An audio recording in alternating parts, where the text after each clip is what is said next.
नमस्कार दोस्तों, अपने मित्र अनुराग का अभिवादन स्वीकार कीजिए।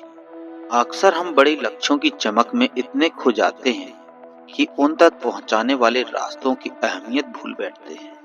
हम चाहते हैं कि रातों रात पहाड़ फतह कर लें, लेकिन यह भूल जाते हैं कि हर महान विजय की नींव छोटे-छोटे और सही कदमों पर टिकी होती है। इतिहास के पन्नों से निकलकर आई छत्रपति शिवाजी महाराज के जीवन की यह घटना केवल एक कहानी नहीं, बल्कि मैनेजमेंट और रणनीति का वह मास्टर क्लास है जिसने एक योद्धा को अजेय सम्राट बना दिया। आइए जानते हैं कि कैसे एक वनवासी बुढ़िया की एक साधारण सी सलाह ने मराठा साम्राज्य के उदय की दिशा बदल दी। तो चलिए शुरू करते हैं। अंधेरी रात का सन्नाटा और घने जंगलों के बीच से आती तलवारों मराठा साम्राज्य के विस्तार में जुटे छत्रपति शिवाजी महाराज उस दिन भारी संकट में थे।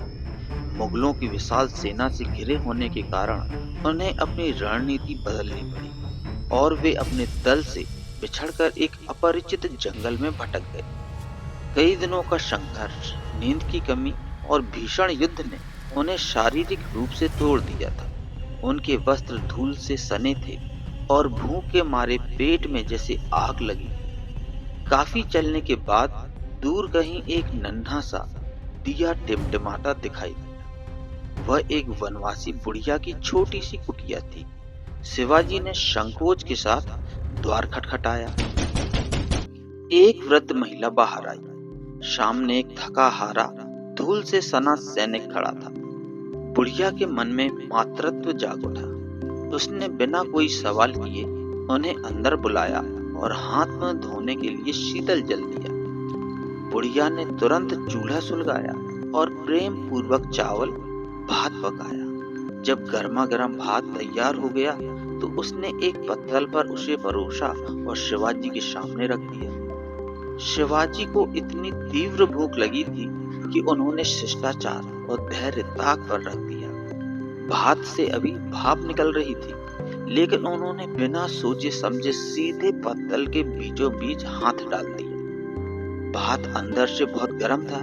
जैसे ही उनकी उंगलियां उस गर्म ढेर में धंसी, वे पूरी तरह जल गए। शिवाजी ने कराहते हुए झटके से हाथ पीछे खींच लिया। यह देख बुढ़िया मंद मंद मुस्कुराई और बड़े शांत स्वर में बोली, सैनिक, देखने में तो तू बड़ा समझदार और बलशाली दिखाई देता है, फिर भी ऐसी मूर्खता कर रहा है जैसे हमारे शिवाजी करते हैं। बुढ़िया के मुंह से अपना नाम और मूर्ख शब्द सुनकर शिवाजी चौंक गए। उनकी थकान जैसे क्षण भर में हवा हो गई। उन्होंने अपनी जिज्ञासा दबाते हुए विनम्रता से पूछा, माई, भला शिवाजी ने ऐसी क्या गलती कर दी जो आप उन्हें मूर्ख कह रही हैं? और मेरी इस गलती का शिवाजी से क्या संबंध? बुढ़िया ने वात्सल्य भरे स्वर में समझाया और कहा, देख बेटा, तूने सीधे भात के बीच में हाथ मारा, जहां वह सबसे अधिक गर्म था। तू जल गया। यदि तू समझदारी दिखाता तो पहले किनारे किनारे से थोड़ा थोड़ा ठंडा भात खाना शुरू करता। किनारे का हिस्सा जल्दी ठंडा हो जाता है। उसे खाते खाते तू आराम से बीच तक पहुंच जाता और तेरा पेट भी भर जाता।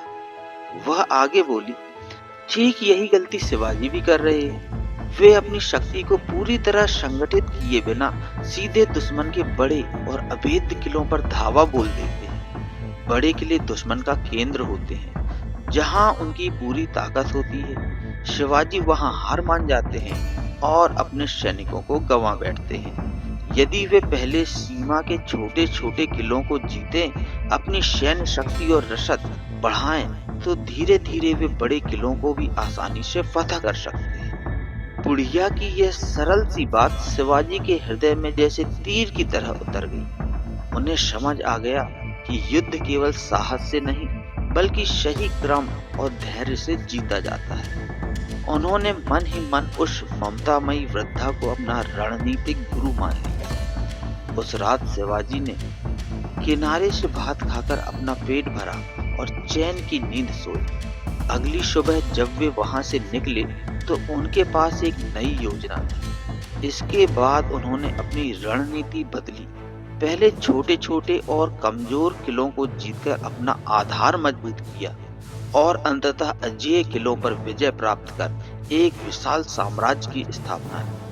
सफलता का कोई छोटा रास्ता नहीं होता। बड़े लक्ष्यों को पाने के लिए छोटे-छोटे चरणों को सफलतापूर्वक पूरा करना अनिवार्य है। बड़े सपने देखना अच्छी बात है, लेकिन उन्हें पाने का सही तरीका जानना उससे भी ज्यादा जरूरी है। हर जीत की शुरुआत छोटे कदमों से होती है। अगर आप भी जीवन में बड़ा हासिल करना चाहते हैं, तो आज से ही अपने छोटे-छोटे कदम मजबूत करना शुरू कीजिए। याद रखिए, धीरे चलना गलत नहीं, गलत है बिना सोचे समझे तेज दौड़ना। अगर यह कहानी आपको कुछ सिखा गई है, तो इसे दूसरों तक जरूर पहुंचाएं, क्योंकि सही सोच ही असली ताकत होती है। मिलते हैं इसी तरह की एक और नई कहानी के साथ। तब तक के लिए नमस्कार।